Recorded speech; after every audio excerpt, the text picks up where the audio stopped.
Hello students, today we are going to see the numericals and this period is the last period of this chapter gravitation.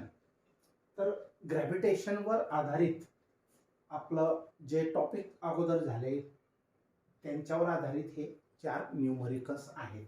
अगदी सोपे. तर बघा, try to understand first because these examples are based on the previous topic. If you know the topic, then and then you can able to solve the numerical problems. Okay, so what is the question? All examples are star mark, means are from exercise.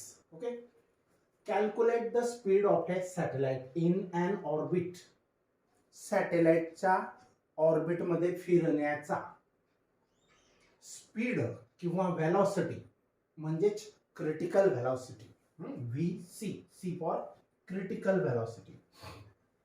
तर एक satellite आहे आणि तो एका orbit मध्ये फिरत आहे.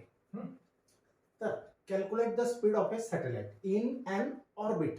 ज्या ऑर्बिट मध्ये फिरतोय त्या ऑर्बिट मध्ये त्याचा स्पीड काय असेल ॲट अ हाईट ऑफ, आणि त्याची height 1000 kilometre from earth surface. Earth surface पासून त्याची हाईट ही 1000 किलोमीटर आहे. त्याच्यानंतर mass of earth, E for earth, M for mass. Mass of earth is given 5.98 into 10 raised to 24 kilograms, and radius of the earth is also given 6.4 into 10 raised to 6 meter. So these two facts are extra given, so we have to use them. First given fact is that height of a satellite from earth's surface, that is h, and that is h. Height of satellite from earth's surface is h, small h. 1000 kilometer. 1000 means, आता kilometer is not SI unit, so we have to convert it into meters. So 1000 kilometers can be converted into meters by multiplying 1000. एक किलोमीटरचे 1000 metre होतात. मग 1000 किलोमीटरचे किती metre होतील तर multiplied by 1000. मग आता 1000 म्हणजे 10 क्यूब आणि हा पण एक 10 क्यूब. 10 क्यूब इंटू 10 क्यूब किती झाले 10 रेज टू 6 मीटर्स. तर आपण हाईट ऑफ द सॅटेलाइट ही मीटर्स मध्ये कन्वर्ट करावी लागली, कारण सगळे SI युनिट असले पाहिजे. बरोबर. आता टू फाइंड, काय फाइंड करायचे? Speed of satellite, that is critical velocity. We know that the formula for critical velocity, VC is equal to under root of GM upon R. Okay. आता small r का घेतला या ठिकाणी? तर अर्थ पासून, ही अर्थ आहे आणि तो सॅटेलाइट ह्या ऑर्बिट मध्ये असा फिरतोय, तर ही जी हाईट आहे ती हाईट h, आणि रेडियस तर माहिती असते आपल्याला, रेडियस ऑफ अर्थ, पण जी गिव्हन असेल तीच व्हॅल्यू आपण वापरायला पाहिजे.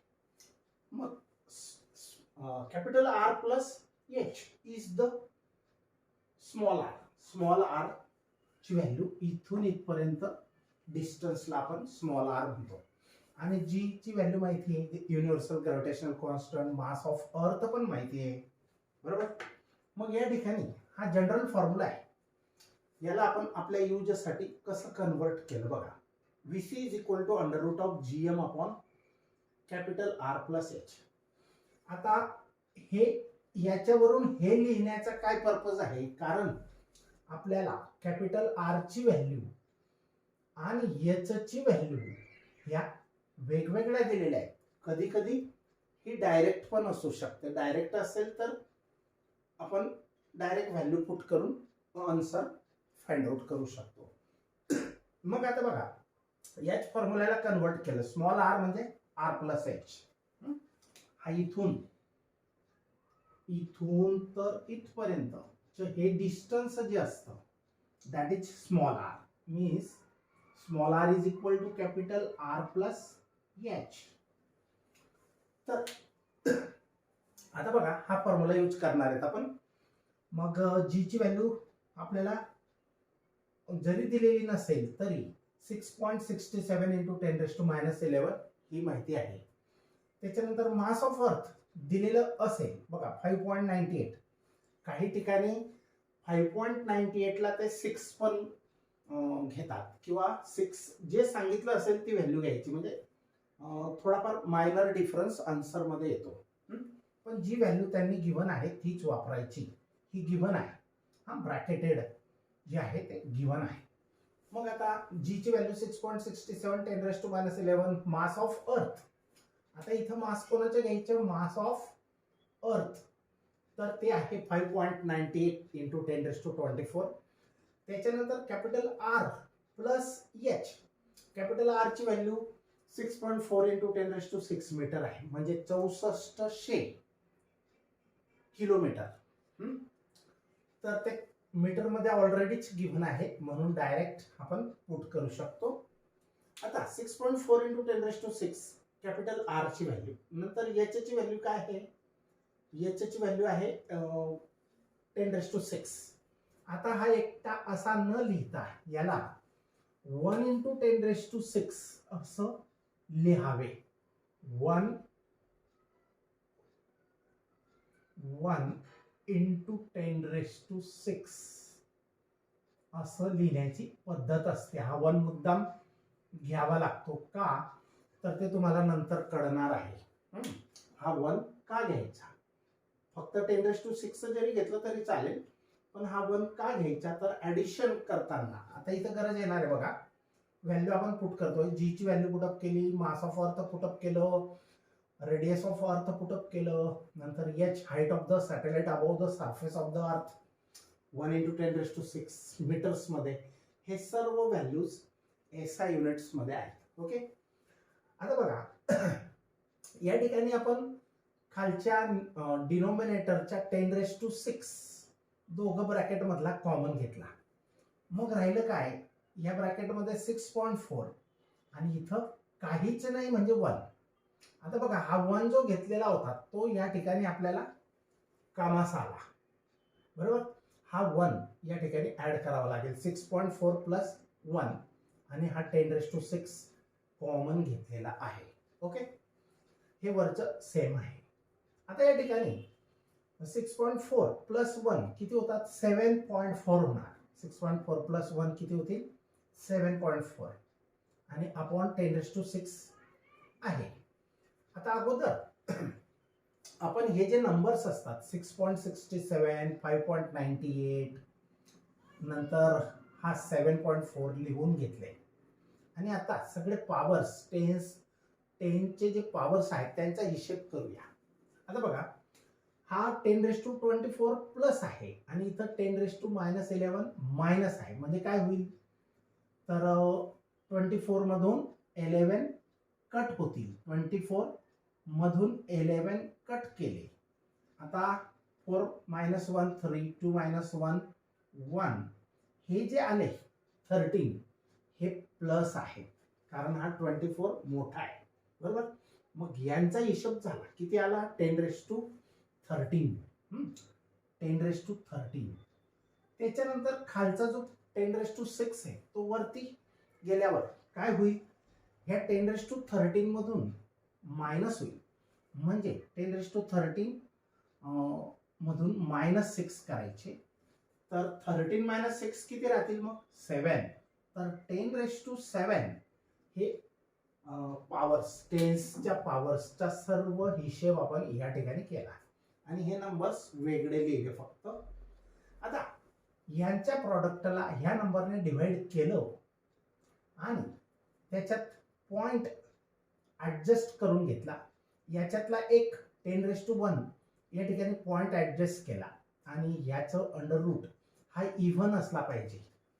हा 10चा पॉवर 7 जो आन्सर आलेला आहे तो कसा असला पाहिजे, इव्हन. इव्हन म्हणजे काय, कारण 10चा पॉवर एक तर 6 असला पाहिजे, एक तर 8 असला पाहिजे. कारण 6 जर असला तर अंडर रूटच्या बाहेर निघताना तो 10³ होणार किंवा 8 जर घेतला आपण 10⁸ तर इथं अंडर रूटच्या बाहेर निघताना तो 10⁴ राहील. म्हणजे याच्या हाफ हा पॉवर घ्यावा लागतो. म्हणून हाफ करण्यासाठी हा जो पॉवर आहे 10⁷ तो कसा असावा, इव्हन म्हणजे समसंख्या असावी. मग या ठिकाणी ह्या नंबरला ह्या नंबरने डिवाइड करून एक पॉइंट याच्यातला कमी केला म्हणजे ऍक्च्युअली इथं आन्सर या दोघांचं मल्टिप्लिकेशन डिवाइड बाय 7.4 करून जे आन्सर आलं त्याचं अंडर रूट 73.4 येणार. पण हा पॉवर 10⁷ आहे त्याचं अंडर रूट यांचं तर निघालं लॉग टेबल मधून. पण ह्या 10⁷ कसं फाइंड करणार, तर हा जो पॉइंट आहे याला इव्हन नंबर बनवायचा आहे. एक तर 10⁸ बनवा, एक तर 10⁶ बनवा. आपण 6 जर बनवला म्हणजे एक कमी केला तर हा पॉइंट तिथं जाईल, बरोबर. मग त्याचं अंडर रूट वगैरे करून मग या ठिकाणी आपण सर्व सॉल्व्ह करून हे आन्सर तुम्हाला मिळेल. तर क्रिटिकल व्हेलॉसिटी किती असेल, 7.34 इंटू 10⁻³ मीटर्स पर सेकंड. म्हणजे आता 10⁻³ मीटर म्हणजे 1 किलोमीटर, बरोबर. तर हे किलोमीटर्स मध्ये हा जर कट केला आपण तर याला आपण किलोमीटर पर सेकंड मध्ये कन्वर्ट करू शकतो आणि अटॅच केला तर त्या किलोमीटरचं परत मीटर्स मध्ये आपण कन्वर्शन करू शकतो. तर जवळपास 7.5 किलोमीटर पर सेकंड ही व्हॅल्यू आहे, कारण हे मीटरचे किलोमीटर आपण घेऊ शकतो. पण जनरली आन्सर हे SI युनिटच्या व्हॅल्यू यूज केलेल्या आहेत, तर SI युनिट्स मध्ये असलं पाहिजे. ओके. आता 2 satellites A and B are revolving round a planet. आता 2 सॅटेलाइट आहेत आणि ते एक प्लॅनेटच्या अराउंड रिव्हॉल्विंग करत आहेत, बरोबर. A and B revolving round a planet. Their periods of revolution are, त्यांचा पिरियड म्हणजे एक चक्कर मारायला लागणारा वेळ A चा आहे 1 तास 1 आवर आणि B चा आहे 8 आवर रिस्पेक्टिव्हली, म्हणजे अनुक्रमे. The radius of orbit of B is, B सॅटेलाइटची रेडियस ऑफ ऑर्बिट म्हणजे आता सपोज आपण as a planet earth consider केला, मग B आणि A हा सपोज A सॅटेलाइट आहे, हा B सॅटेलाइट आहे and both are revolving around this planet. तर ते असे सर्क्युलर ऑर्बिट मध्ये फिरत आहे. तर B चं आन्सर दिलेलं आहे, सॉरी B ची रेडियस दिलेली, रेडियस ऑफ ऑर्बिट आहे. ऑर्बिट म्हणजे काय, जो प्लॅनेट आहे त्याच्या सेंटर पासून तर सॅटेलाइटच्या सेंटर पर्यंतचं हे जे डिस्टन्स असतं दॅट इज ऑर्बिटल रेडियस. आणि हा जो असेल याची ऑर्बिटल रेडियस इथून तर इथपर्यंत असेल, याची एवढी असेल. आता बघू, radius of orbit of B is 4 into 10⁴ kilometers, बरोबर. Find radius of orbit A, orbit of satellite A. आता या ठिकाणी B ची रेडियस जास्त आहे का कमी आहे हे आपल्याला माहित नसतं A पेक्षा, म्हणजे दोघांच्या एकाची, या दोघांपैकी एकाची ऑर्बिटल रेडियस दिलेली आहे. आता A खाली आहे का B वरती, का B खाली का A वरती, हे आपण अजून गेस करू शकत नाही. मग जी फायनल व्हॅल्यू येईल त्याच्यावरून गेस करू शकतो की A हा जवळ आहे, B हा त्याच्या पलीकडे अजून, असं आपण गेस करू शकतो. तर बघूया आपण. तर पिरियड वरून सुद्धा समजू शकतो आपण, कारण जर ऑर्बिटल सर्कम्फरन्स, मोठ्या ऑर्बिटचा सर्कम्फरन्स मोठा जर असेल तर पिरियड ऑफ सॅटेलाइट पण जास्त असू शकतो. पिरियड ऑफ सॅटेलाइट हा जास्त असतो. आता याचा A चा 1 आवर आहे आणि दुसरा B चा जो पिरियड आहे, पिरियड म्हणजे एक राऊंड घ्यायला लागणारा वेळ हा 8 तासांचा आहे रिस्पेक्टिव्हली. मग ज्याचा जास्त पिरियड आहे तो कदाचित मोठ्या ऑर्बिटमध्ये असावा, हा आपण जनरल गेस करू शकतो. पण स्पीडवर पण डिपेंड असतं ते. अजून दुसरी गोष्ट बघा, the radius of orbit B is given 4 into 10⁴ kilometre. Find the radius of orbit of satellite A ची रेडियस काढायची आहे. आता बघा काय काय दिलेलं आहे. टी ए म्हणजे period of a satellite A 1 hour, period of satellite B is 8 hour, radius of satellite B, radius of orbit of the satellite B is given 4 into 10 raised to 4 kilometer. And what we have to find? Radius of orbit A, radius of orbit of satellite A. We want this RA. आता बघा we have आपल्याकडे पिरियडचा formula आहे कोणता? T is equal to 2 pi under root of R cube upon GM. आता काय करायचं? आपल्याला या व्हॅल्यू पुटअप करण्यासाठी या रूटला मोकळं करावं लागेल. मग काय करायचं? दोघं साईडला स्क्वेअरिंग करूया. अंडर रूटला काढायचं असेल तर काय करायचं? स्क्वेअर करायचा. स्क्वेअरिंग. मग ह्याचा स्क्वेअर केला तर टी स्क्वेअर, ह्याचा 2 पायचा स्क्वेअर केला तर 4 पाय स्क्वेअर, बरोबर. आणि ह्याचा स्क्वेअर आता जर केला अंडर रूट मधलं तर ही व्हॅल्यू जशीच्या तशी राहते आर क्यूब अपॉन जीएम. फक्त रूट कॅन्सल होतं. म्हणजे या बाहेर जे असतील त्यांचा स्क्वेअर होईल, पण मध्ये जे असतील त्यांचं फक्त रूट कॅन्सल होतं किंवा रूट निघून जातं. ओके. मग या ठिकाणी आपण हे म्हणू शकतो की 4 पाय स्क्वेअर आणि जीएम हा एवढा जो पार्ट आहे तो कॉन्स्टंट आहे. आपल्याला माहित आहे पायची व्हॅल्यू फिक्स आहे. 4 तर numerical number never going to change. Value of G, mass of Earth or planet is fixed. It is not changing. So we can say that T square is directly proportional to R cube. We have seen this. Square of period of satellite is directly proportional to the cube of its orbital radius. आपण Kepler's laws मध्ये पण हे पाहिलेलं आहे, बरोबर. मग ह्याला हे जनरल रिलेशन झालं. T square is proportional to R cube. R means radius of orbital radius of the satellite. Okay. मग ह्याला आपण ह्या प्रकारे लिहिलं. काय केलं? ह्याच्यासाठी 2 इक्वेशन्स तयार केले. इक्वेशन्स कसे तयार केले बघा. ए साठी T A square is a proportional to R. A असेल तर इथं ए आर ए क्यूब आणि T B means period of satellite B square is proportional to or cube of its orbital radius. आता हे दोघं equation आहेत. याला equality मध्ये करणार, बरोबर. याला इक्वालिटी मध्ये करणार, इथं कॉन्स्टंट पुट करणार. ओके. आणि जर डिवाइड केलं तर हा कॉन्स्टंट काय होईल? कॅन्सल होईल. मग आपण हे लिहू शकतो कसं? TA square upon TB square is equal to RA cube upon RB cube. आता हा स्क्वेअर आणि क्यूब कॉमन घेतलेला आहे. TA upon TB, TA upon TB common square आणि RA upon RB चा कॉमन क्यूब. ओके. आपल्याला RA फाइंड करायचं आहे, बाकी सर्व दिलेलं आहे. म्हणून काय करायचं? आता यांच्या व्हॅल्यू पुटअप करूया. टी ए दिलेला आहे 1. Period of satellite A is 1 आवर आणि टी बी 8 आवर्स. आता तुम्हाला असं वाटत असेल की या ठिकाणी आवर हे एसआय युनिट नाही, बरोबर. आणि इथं पण किलोमीटर मध्ये व्हॅल्यू दिलेली आहे म्हणजे एसआय युनिट. मग याला कन्वर्ट नाही केलं आपण. का नाही केलं? तर हे जे रिलेशन आहे हे आपण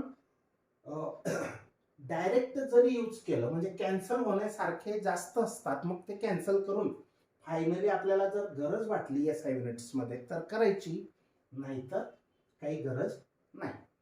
आता त्यांनी जर विचारलं असतं मीटर मध्ये रेडियस सांगा, आता त्यांनी ह्या बी ची किलोमीटर मध्ये दिलेली आहे आणि ए ची रेडियस पण आपण किलोमीटर मध्येच काढायची. मग आणि पिरियड हा आवर्स मध्ये दिलेला आहे, तशीच व्हॅल्यू आपण यूज करणार आहे.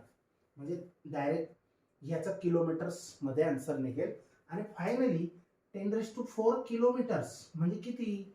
तर याला 1000 ने मल्टिप्लाय करायचं. म्हणजे 1000 म्हणजे 10 क्यूब. या 1 × 10⁴ ला 10 क्यूब ने मल्टिप्लाय केलं तर किती होतील? 10⁷ मीटर्स. म्हणजे radius of A is radius of satellite orbital radius of satellite A is 10⁷ metres. बरोबर. आता म्हणजे तो ए जास्त वरती असावा, म्हणजे या दोघांपैकी ए खाली बी वर का बी खाली आणि ए वर, आपण ते डिसाइड नंतर करू शकतो.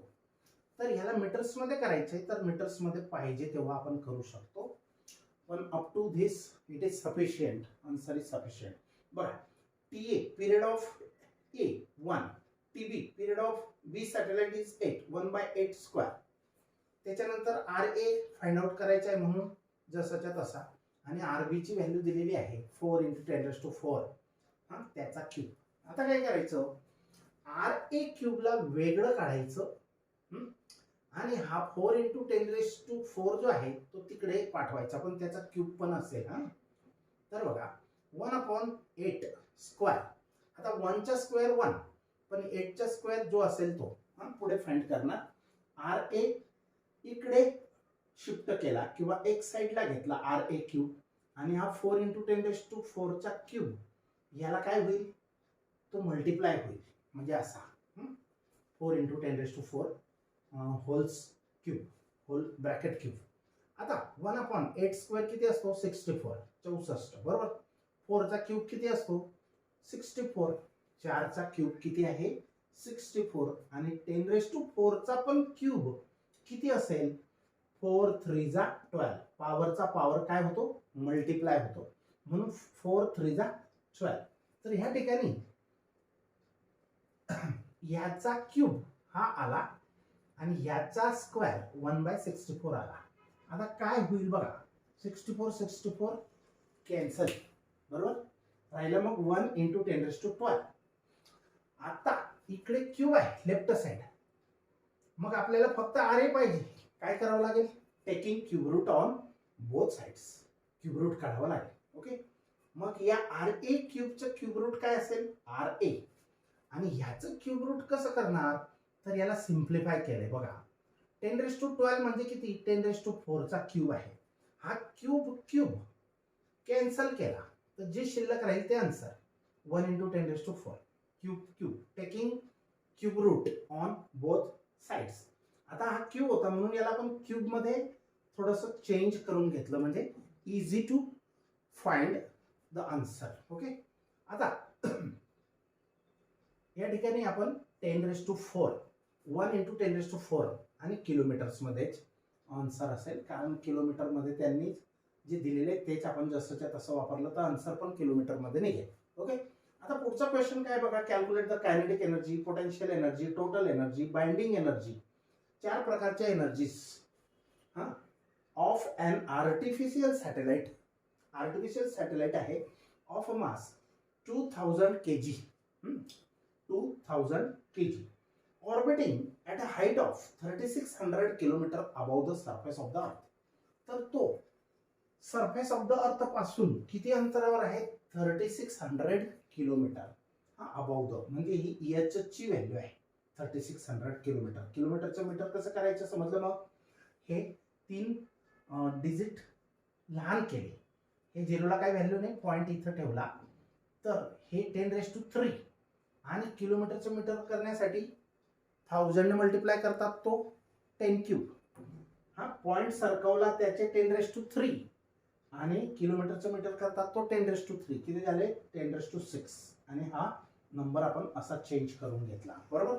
आता मास ऑफ अर्थ दिलेला आहे 6. आता बघा काही ठिकाणी 5.98 दिलेलं होतं, 5.98 मास ऑफ अर्थ, पण त्यांनी जी व्हॅल्यू दिलेली असेल तीच आपण यूज करायला पाहिजे. बरोबर.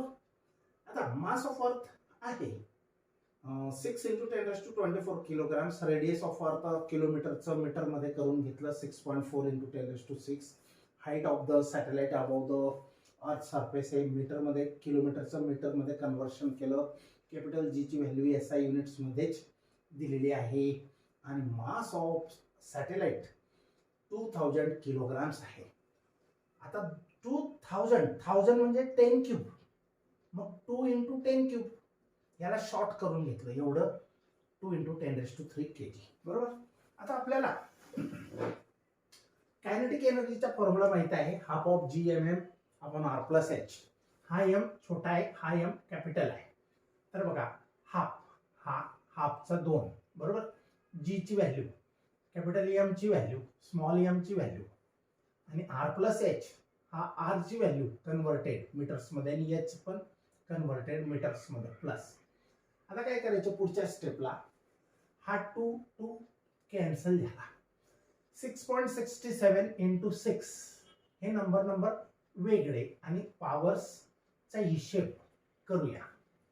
आता बघा 10⁻24 प्लस आणि हा पण 10 क्यूब प्लस पॉवर आहे, म्हणजे किती झाले 24 आणि 3 27 27. 10 किती झाले 27. आता त्या 27 मधून हा 11 कट करायचा. 10⁻27 मायनस 10⁻11 म्हणजे किती राहतील 7 - 1 6, 7 - 1 6, 2 - 1 1, 10⁻16. हे फक्त वरचा हिशेब केला पॉवर्सच्या, टेन्सच्या पॉवरचा. हे दोघं नंबर लिहिले, 2 2 कॅन्सल आणि 10च्या पॉवर 24 अधिक 3 झाले 27 मधून 11 कट केले तर किती राहिले 10⁻16 बरोबर. आता खाली बघा या ठिकाणी 6.4 हा 10⁻6 कॉमन घ्या. 10⁻6 काय करा कॉमन घ्या आणि या दोघं नंबर्सची ऍडिशन करा बरोबर. आता ऍडिशन केल्यानंतर 6.4 आणि 3.6 किती होतात 6.4 and 3.6. 6 plus 4 10, 1 carried, 6 3 9 plus 1 10, 0.0 होतात. आता बघा हा 10⁻6 कॉमन काढला बरोबर, हा 10⁻6 कॉमन घेतला आणि यांची सम 6.4 प्लस 3.6 किती आली 10. 10 म्हणजे 10 to the power 1 म्हणजे हा 10 आहे यांची सम आणि हा पॉवर कॉमन घेतलेला 10⁻6.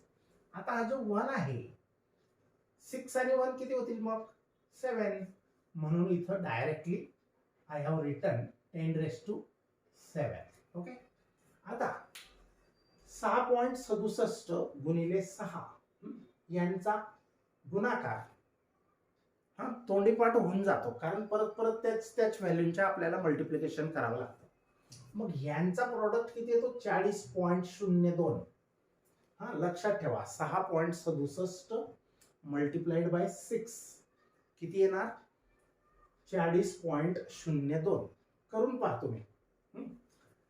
तर आता हा जो पॉवर आहे 16 मधून 7 वरती गेल्यावर काय कट होईल 16 मधून 7 गेले किती राहिले 16 मधून 7 गेले 9. यांचा प्रॉडक्ट हा लिहिला 16 मधून 7 गेले 9, 10⁻9 आणि ही कायनेटिक एनर्जी असल्यामुळे त्याला युनिट असतं जूल्स बरोबर. तसं पोटेन्शियल एनर्जी काढूया. आता पोटेन्शियल एनर्जी किती असते minus GMM upon R plus H बरोबर. आता हा जो फॅक्टर आहे GMM upon R plus H हा इथं पण होता आणि इथं पण आहे. काय फरक आहे इथं हाफ होता आणि हा प्लस आहे हा मायनस आहे. मग ह्याच्या डबल कायनेटिक एनर्जीच्या डबल पोटेन्शियल एनर्जी असावी. ह्याला आपण हाफ ऑफ कायनेटिक एनर्जी म्हटलं तर double of kinetic energy is the potential energy. कारण कायनेटिक एनर्जीचा डबल केला, डबल करणे म्हणजे काय 2 ने मल्टिप्लाय करणे.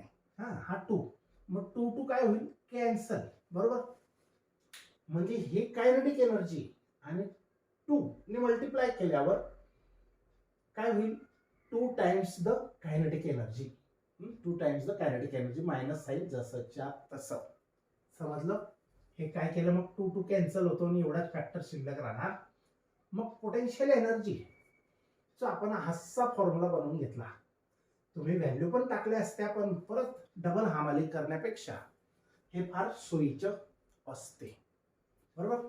मग potential energy is minus double of kinetic energy. आता मायनस डबल हा इथं लिहिला. कायनेटिक एनर्जीची व्हॅल्यू आपल्याकडे रेडी 40.02 10⁻⁹. हा फॅक्टर लिहिलाय बघा 40.02 इंटू 10⁻⁹. बस याच्या डबल करा. 40च्या डबल काय होईल 80.04 आणि मायनस साईन राहीलच. Okay into 10⁻⁹ joules. आता बघा इथं पण 10⁻⁹ पॉवर्स मध्ये आले जूल्स. आता टोटल एनर्जी कशी काढतात, टोटल पण सांगितली बघा. आपल्याला इतक्या एनर्जी काढायच्यात, कायनेटिक, पोटेन्शियल, टोटल आणि बाइंडिंग. बरोबर. आता आपण पोटेन्शियल एनर्जी इतकी काढली, मग टोटल एनर्जी आता काढता येईल. कशी काढतात, कायनेटिक आणि पोटेन्शियल यांची ऍडिशन करायची, टोटल मिळून जाईल. मग कायनेटिकची व्हॅल्यू आपण ही वापरली प्लस पोटेन्शियलची व्हॅल्यू ही वापरली. आता प्लस इंटू मायनस काय होईल, हा मायनसच होईल. बरोबर. हा मायनस हा प्लस, मग याच्यातून हा कट होऊन आन्सरला मायनस राहील शिल्लक. हा बिगर नंबर आहे आणि 10⁻⁹ हा कॉमन आहे जूल्स मध्ये. त्याच्यानंतर बाइंडिंग एनर्जी. आता बाइंडिंग एनर्जीचा फॉर्म्युला मी शिकवताना हा सुद्धा सांगितलेला आहे, बुक मध्ये हा दिलेला नाही. असा binding energy is equal to negative of total energy. बरोबर. हा मायनस आणि टोटल एनर्जीचा हा minus, minus minus becomes plus. बस काहीच नाही, टोटल एनर्जीची व्हॅल्यू टाका, minus minus becomes plus. That is the binding energy of the satellite. आता नेक्स्ट न्यूमेरिकल बघा. A planet has mass.